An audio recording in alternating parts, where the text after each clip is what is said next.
Singapore. He was once an accomplished teacher and published author of 2 chemistry books. But 2 years ago, when he was only 46, Mr. George Chong was diagnosed with younger onset Alzheimer's, an uncommon form of dementia. There was no cure, the doctor told him, and he slowly began to lose control of his daily life. Over time, he found it hard to follow instructions, do simple calculations and, sometimes, even distinguish his right hand from his left. Because of Alzheimer's, I was very agitated. It was so bad that I even scolded my wife. "Why didn't you take care of me?" said a fit-looking Mr. Chong, who was an avid long-distance runner before the diagnosis. When he could not even fill in the form and struggled to speak logically, his wife of 23 years Lin Chong tried to dissuade him from resuming work at their tuition center. At first, he refused to accept the reality. He said, "If I'm back at work, I'll be back to my old self," she recounted. A month later, one of his colleagues called me and asked me if something was wrong. They found out that George was very forgetful. There are an estimated 40,000 persons living with dementia in Singapore, and this number is expected to double by 2030. More alarmingly, what was once considered an old person's disease is now affecting younger adults like Mr. Chong, who featured on the program Talking Point. Watch the episode here. By 2016, the National Neuroscience Institute, NNI, Neuroscience Clinic, Tan Tock Seng Hospital campus, was seeing a 5-fold increase, over 5 years, in patients with young onset dementia, which affects those aged 65 and below. Watch what it's like. 409 YIT affects younger folks. Dementia is a term that describes a number of different conditions affecting the brain, and it robs patients of their memory and daily functions. An estimated 4,000 people in Singapore have young onset dementia. Many are still working and have young families when the disease sets in, the NNI said in 2016. A study by the institute found that these patients face substantial health, social and financial problems, as well as a diminished quality of life. Patients are reported to have shorter survival, more rapid cognitive deterioration, greater frequency of language disturbance, as well as early and more severe behavioral changes as compared to older patients with dementia, said the NNI. For example, Mr. Chong finally had to stop work in 2016 when his symptoms worsened.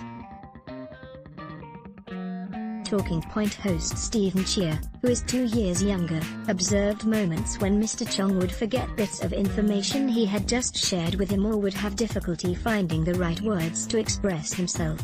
"Those are the kinds of symptoms that are not apparent to the rest of us," said Mr. Chia. "It's hard to imagine what he has to live with every day. Mr. Chong struggles to put names to faces in old photos. So how can one tell if a person has dementia?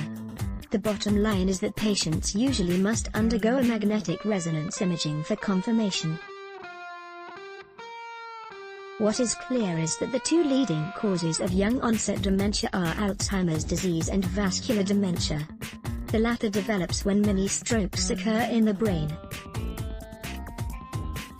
Over time, these undetected blood clots damage blood vessels and, eventually, parts of the brain.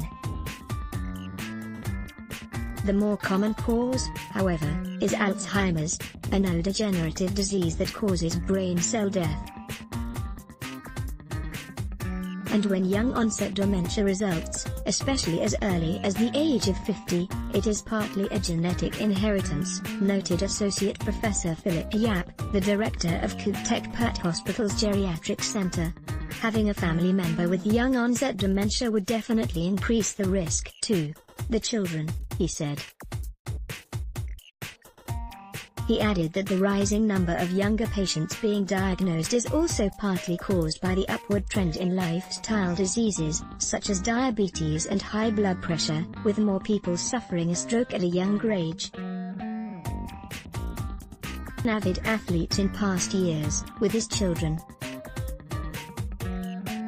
For a spouse, losing a sidekick as dementia hits career people in the prime of their lives, it devastates both the individual and the family. Mrs. Chong, who used to be a homemaker, started teaching part-time in 2016 to support her husband and their 3 children.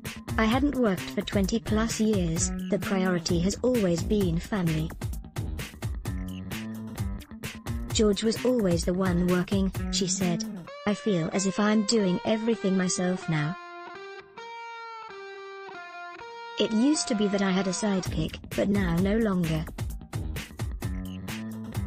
To add to her load, she struggles with her husband's memory loss and cognitive decline. Even simple things like, if there's a bowl of food and we're sharing it, I used to say okay, you just leave a certain portion for me. He'd say, yeah. But by the time I come back, the food's all gone, she said. Often, she has to oversee him when he does the chores, and it tires her out. "There are times when I give instructions, he nods and says yes, then he turns around and he'll do something else," she added. "On certain days, I think that I'm not helping him. I feel as if I'm pressuring him." Read the commentary. Dementia caregivers put on a brave front, while watching loved ones fade away. A place to fit in this year, Mr. Chong found work at the Alzheimer's Disease Association's Adia Cafe in Toa, which provides a form of engagement for people with young-onset dementia. Cafe supervisor Geraldine Sim said she must brief him on his everyday tasks each time he comes. "That's part of being forgetful, but we make it very light-hearted. Don't make a big deal about being forgetful," she said. "Want to provide a place where they can be themselves, knowing that whatever mistake they make, everybody is accommodating." Indeed, Mr. Chong makes the effort with his tasks, which include washing dishes and serving food. While the work is a far cry from what he used to do, he is not complaining, but rather is grateful for the opportunity. Ada Chief Executive Officer Jason Fu explained that the cafe was set up in 2016 precisely because people with young-onset dementia often cannot hold down a regular job, yet are too young to retire. He hopes that the physical and mental engagement there will slow down their disease or the deterioration of their condition.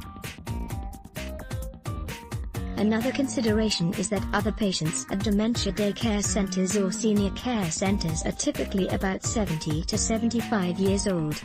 To someone who's younger, in her 50s or 40s, it just feels completely out of place, said Mr. Fu. "When we spoke to this group of people, a lot of them said, 'Can I do something so that I can feel I'm part of society? Don't lock me away in a daycare center.'" Before he got dementia, Mr. Chong authored 2 chemistry books and had his own tuition agency. How to Reduce the Risk to Prevent Dementia, the Age Well Everyday program, which aims to help people improve their brain health and stay active, is being scaled up to more neighborhood centers across the island. But, for starters, a healthy lifestyle always helps, said National University Health System (NUHS) senior consultant psychiatrist Kui Hyuk, who advised against a high cholesterol diet, smoking and having too much alcohol. These are things that lead on to high blood pressure, diabetes and narrowing of the blood vessels to the brain, and then you're more prone to dementia, he said. Another tip from Professor Kua: listen to music, which can help to stimulate one's memory. Some people would tell me that when they heard a song, they knew exactly who the people beside them were, in the past, because the song left an imprint in their mind. It causes them happiness, he said. Listening to music can help stimulate the brain. And apparently, regular dancing is rated as an even better activity. One study found that it reduces the risk of dementia by 76%, twice as much as reading. This is because dancing requires coordination that activates several brain regions, and it improves one's mood, memory and cognitive functions, as well as relieves stress. Professor Kua also suggests walking in parks and immersing in a green environment, to get away from the urban jungle. This is something very therapeutic. We've done the research and found that it lowers the heart rate and blood pressure. This is very important, he explained. You're able to restore the mental faculties better. You're more relaxed and able to cope with stress. The NUS researchers have proposed that the National Parks Board build therapy gardens round the island, so people can appreciate nature and walk mindfully as they get to know the plants around them. And it's wonderful for them because the brain functions, added Professor Kua. While there is still no cure for dementia, the risk of developing the disease can thus be reduced in many ways. From exercising regularly and eating healthily to doing crossword puzzles and even playing certain video games to stimulate the brain. Watch this episode of Talking Point here. New episodes every Thursday at 9:30 p.m. on MediaCorp Channel 5.